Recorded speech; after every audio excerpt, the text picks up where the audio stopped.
All right, if you've got curly hair, you know the whole routine, right? You find your hair type, your number, your letter, and you buy the products that go with it. But what if that number isn't actually the most important part of the equation? Today, we're going to decode what really makes your curls tick, and I think the answer is going to surprise you. I mean, you've been there, haven't you? You buy all the recommended products for your exact hair type, but your results look nothing like that other person with the very same curls. It's so frustrating. And today, we're going to get to the bottom of why that happens.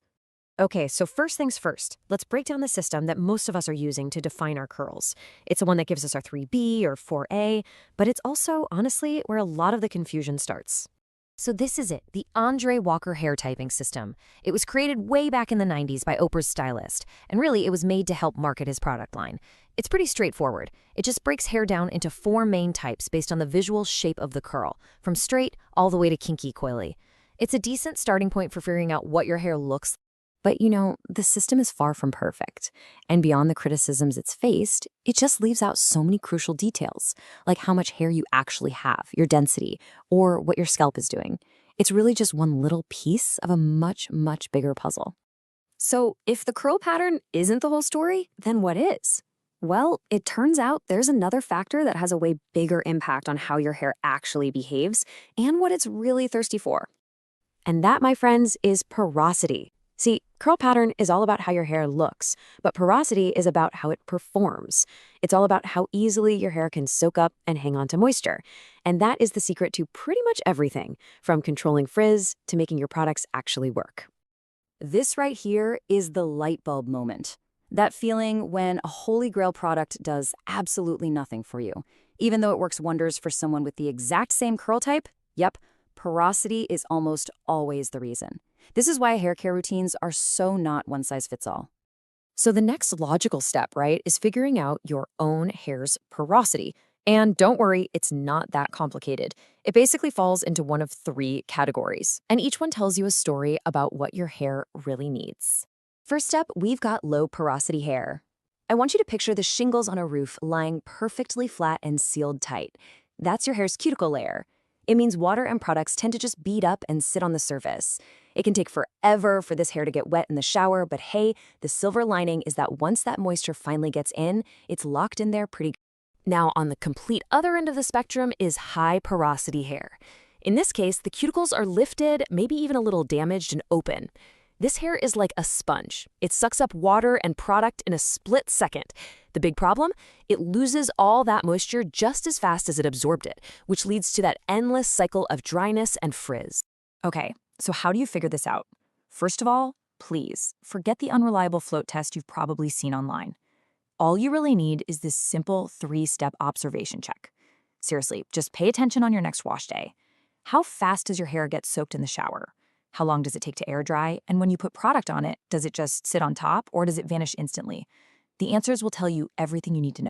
Okay, so you know your porosity. Now let's see how that actually translates to the products you're buying. Because once you know your porosity, believe me, the ingredient list on the back of a bottle starts to make a whole lot more sense.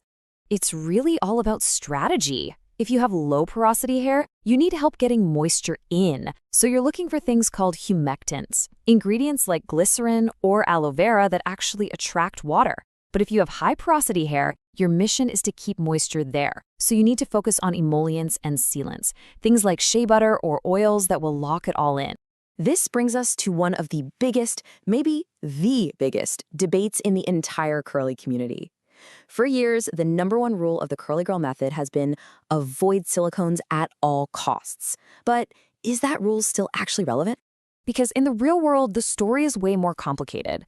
Tons of people are finding that these so-called bad ingredients actually work great for them. And like this person points out, a lot of silicone-free products have to use super heavy butters and oils to get the same effect, and those can end up weighing your hair down even more. And you know what? The science actually backs this up. The original anti-silicone rules were based on cosmetic chemistry from like 20 years ago. Today, science has evolved. There are tons of modern silicones that are water-soluble, meaning they rinse right out and don't cause that heavy, dreaded buildup. The takeaway here is that following those rigid old rules might actually be holding you back.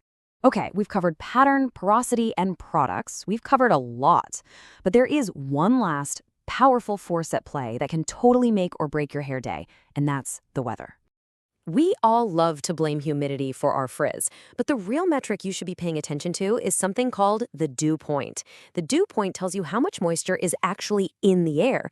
See, you can have high humidity on a cold day and be totally fine, but even moderate humidity on a warm day can spell disaster, simply because warm air can hold way more moisture. And this is where it all clicks into place, and it honestly turns a lot of what we've been taught upside down. Remember those humectants like glycerin we just talked about? Well, they can completely backfire in extreme weather. When the air is super dry, they'll actually pull moisture out of your hair.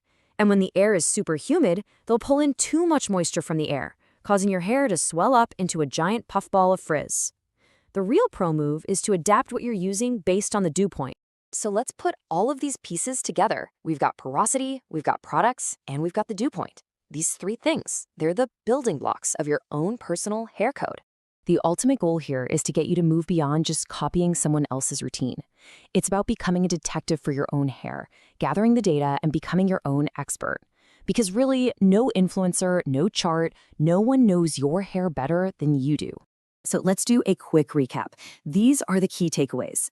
Ditch the strict hair typing and focus on your porosity first. Use that simple 3-step check to understand what your hair is telling you. Don't be afraid to experiment with ingredients. There really are no universal good or bad ones. Start adjusting your products based on the dew point and not just the season. And most important of all, track your results. That's how you become the #1 expert on your own hair. At the end of the day, your hair is like a unique fabric, and it's constantly communicating what it needs. By understanding these concepts, porosity, ingredients, and the climate, you finally have the tools to actually listen, to understand its language, and to give it exactly what it's been asking for all along.